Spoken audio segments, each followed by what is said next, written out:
sad that I'm actually going to be talking to you today. So I'm actually not going to talk to you about something nice. I'm not. I'm actually going to be talking to you about something that is actually grieving me right now. Something that is really disturbing and very unfortunate. This is not something palatable to even talk about. But it's something that is important that we have to discuss it. So that we may all be aware and therefore will be part of the solution rather than being part of the problem. Not too long ago, there were some bomb explosions in Nigeria. And the bomb explosions targeted churches. And if you remember and you appreciate the fact that today is actually Christmas, today is a day that's a day of celebration for the Christians. Now, Islam is a religion that tolerates other things. And this should be very clear to all of us. Because Allah subhanahu wa ta'ala said so. And this is in the Quran, in Surah Al-Baqarah. The next verse after Ayat al-Kursi that all of us know. When Allah subhanahu wa ta'ala said, Ba'udhu billahi minash shaitanir rajim, Bismillahir-Rahmanir-Rahim, La ikraha fid-din. Let there be no compulsion in religion. Qad tabayyana ar-rushd min al-ghayy. Truth stands out clear from error. Islam is a religion of peace, both in words and in deeds.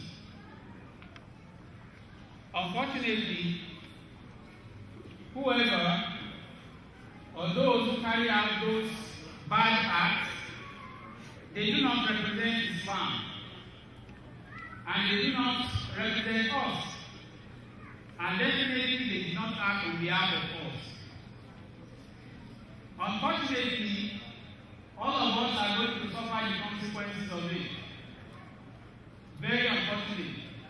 And this is why I need all of us to listen, especially those of us who are very young. There are some mistakes or blunders you should ensure that you never make.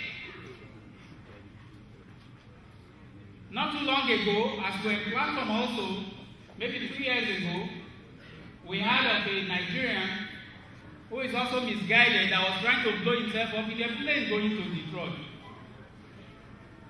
All these things have no place in Islam. They have no place. Why is this important for you to understand? Or for me to understand? Or for us to take a stand against these acts? Allah subhanahu wa ta'ala mentioned in Surah Al-Anfal, chapter 8, I believe verse 25. When he said, Ba'udhu billahi minash shaitanir rajim, Bismillahir-Rahmanir-Rahim, وَاتَّقُوا الْفِتْنَةَ لَا تُصِيبَنَّ الَّذِينَ ظَلَمُوا مِنكُمْ خَاصَّةً وَاعْلَمُوا أَنَّ اللَّهَ شَدِيدُ الْعِقَابِ. Sadaqallahu al-Azim. That be mindful, be fearful, and understand,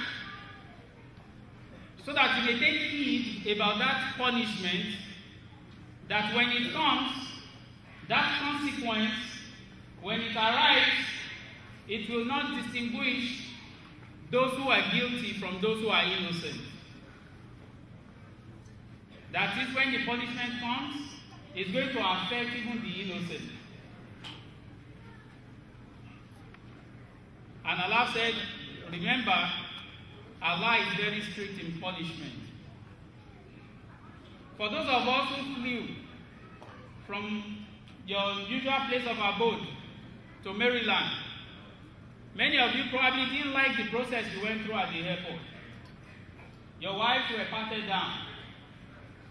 Your daughters were put to go through the screens that who knows what the other guy at the other end was looking at. And if you've witnessed somebody being patted down in your presence before, and these are not random acts. Many a time, anybody in hijab is patted down. They make you take off your belts take off your shoes, take off your jacket. It's almost like stripping for somebody else. But some of these activities have occurred because of the acts that some people have done, or the attempts that they have made. Unfortunately, many of these people still claim to be Muslims. And the teaching of the Prophet ﷺ is that a Muslim is the one that others are safe from his tongue and from his hand. So when people do things that do not reflect Islam, all of us suffer because of it. The events that occurred yesterday in terms of people here in the hotel also behaving rudely to guests in the hotel, or making noise, or doing so many things. Think about the consequences that it had on all of us yesterday. Some of the events we couldn't do because we had to just cool everything down. These are negative consequences to the action of a few. But the negative effect affects all of us. And that's why it's important to do only things that benefit. If you cannot think or you cannot act in a responsible manner that will help all of us and help the Muslims, please don't do anything that will make their conditions worse. And for our children, I'm going to leave you with these parting words. If indeed you want to be somebody that helps the Muslims, be the one that succeeds. That's what you should be. Be the one that succeeds. Be the one that succeeds better than your parents. And you can do this in many aspects of your life. Be the one that has straight A's and gets scholarship so that your dad doesn't have to work for jobs. Be the one that gets scholarship in your colleges and they give you free tuition so that your mom can stay at home.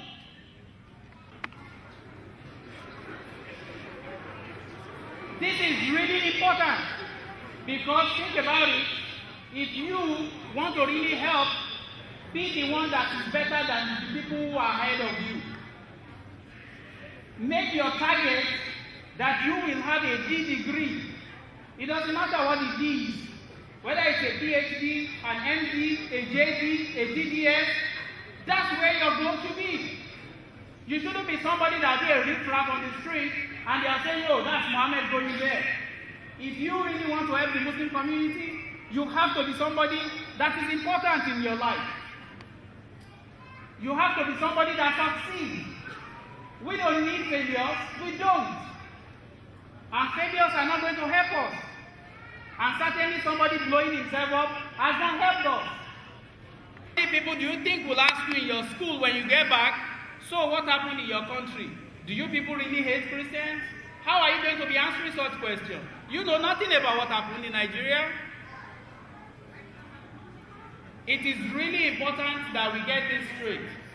Understand whatever they have done has no place in Islam, has no place in our religion. This has no place in it. But we can do our own part by being the best children that we could ever be. Be the one that succeeds. And that's my message to you. If you indeed want to help the cause of the Muslims, be the one that we can put out as our shining example of our champion, as our champion. And I'm going to close with this. In the news, not too long ago, there was a Muslim sister, I've forgotten which branch she came from, maybe New Jersey or New York or somewhere. New Jersey. This sister was in the news. I think she's like 16 or 14 years old. 16 years old. Okay? Who had very good grades that the Ivy Leagues were competing to have her in their school. That's the sort of news we want to hear of you. She's here. Alhamdulillah. Stand up, let's